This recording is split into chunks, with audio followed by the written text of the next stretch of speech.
I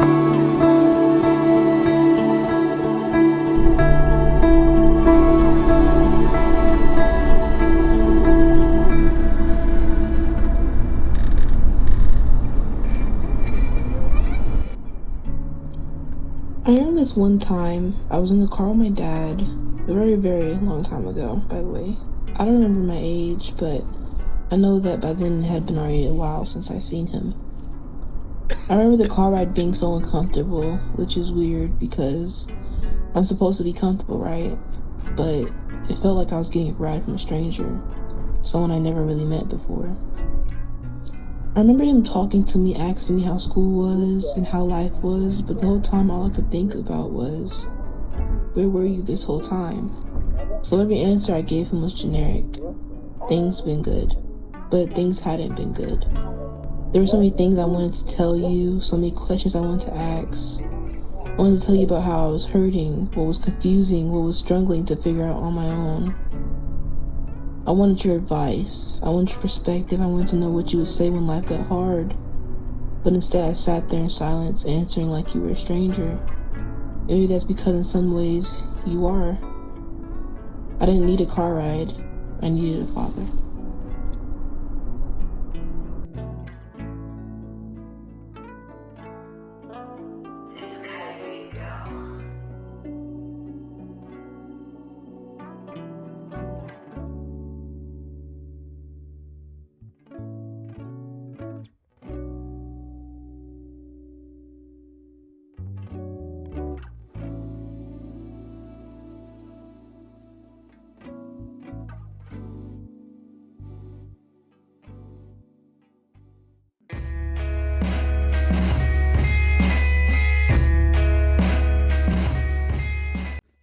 One of the main reasons why Tyler Creator is one of my favorites is because I feel like I can relate with him so well.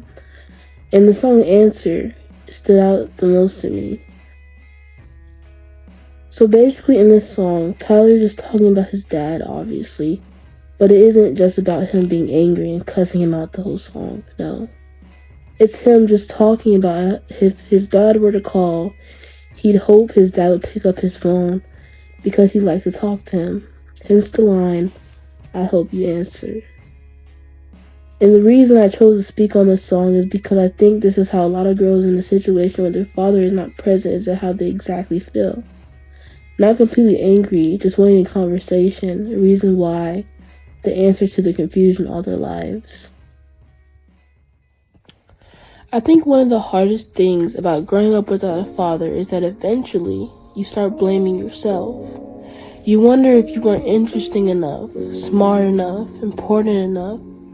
You start asking questions that children should never have to ask. If he loved me, why didn't he stay? And even when you know it isn't your fault, a small part of you still wonders. Because children don't understand abandonment, they only understand an absence, and absence feels personal.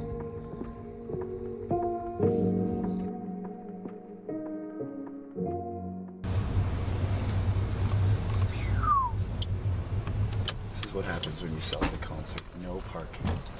Yeah, sure. Oh, here, take a hat too. I got all kinds of shit, man. Play the bass. Here's place. Right on, The Trish. band. Nice You guys to get meet in okay? I got you on the guest list. No, I bought 3 tickets, man. We've been in and out. Everybody's shit. in bed. I might sneak out. What time do you guys usually kick in? 11:30, is that right? 11:30? Yeah. Motherfucker. Wait, come on in. Come to the room. No, I gotta go. I'll be back. I just got here, but I'll be back. Okay, well, let me think. What you stage? You playing that little stage in there too, or what? Yeah. Well, there's not enough guys in there, man. I'll have to bring a crew. Lots of money.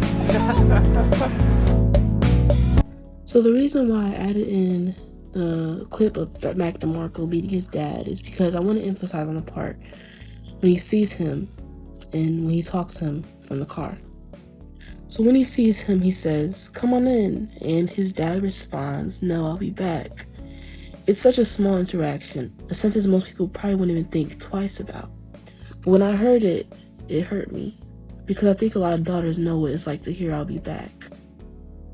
I'll call you, I'll come see you, we'll spend time together soon. And sometimes they mean it and sometimes they don't. But after hearing those words enough times, you stop believing them. You start preparing yourself for disappointment before it even happens. You stop getting your hopes up, but somehow a part of you still does. But I think that's what makes relationships between fathers and daughters so complicated. Because even after all the hurt, you still love them. Or at least you love the idea of who they could have been. You wonder what life would have been like if they had stayed. Would I be different? Would I be more confident? Would I tell my problems to someone instead of keeping them to myself? Would I know how to deserve to be loved? Sometimes I think daughters who grow up without their father spend years mourning someone else who's still alive. Not because they're gone, but because the relationship you wanted never existed, and that's a different kind of grief. Grief nobody really talks about, especially in the Black community. Because so many girls are just told to be strong, to get over it, to stop letting it affect them. But how do you get over missing something you never had? How do you stop wondering? How do you stop looking at Father's Day's post and feel like you're standing outside of something everyone else got to experience? How do you stop wanting your dad? I don't think you completely do. I think a part of you always wonders. I think a part of you always hopes. Maybe one day he'll call. Maybe one day he'll apologize. Maybe one day he'll explain everything. Maybe one day he'll answer. But I don't want this video to just be about hurt. I want it to be about understanding, because fathers are human too. Some of them didn't know how to be fathers because nobody showed them. Some of them were hurt, some of them were absent because someone was absent for them. That doesn't excuse it at all, but maybe explains some of it. And I think that's where healing begins. Not by pretending it didn't hurt, not by saying it doesn't matter, but by deciding that the pain stops with you. That one day you'll get people the love you wish you had. You'll be present, you'll listen, you'll stay. Because sometimes the people who know what love feels like when it's missing become the people who know how important it is to give. I still don't know if all my answers will ever be answered, or all my questions will ever be answered, but I still don't know if I'll ever understand everything, but I know this. A daughter shouldn't have to beg to be loved. A daughter shouldn't have to wonder why she wasn't enough, because she always was. And maybe that's the thought I've been trying to put into words this whole time. Not that I hate my father, not that I'm angry forever, just that sometimes a daughter doesn't need perfection. She just needs her dad to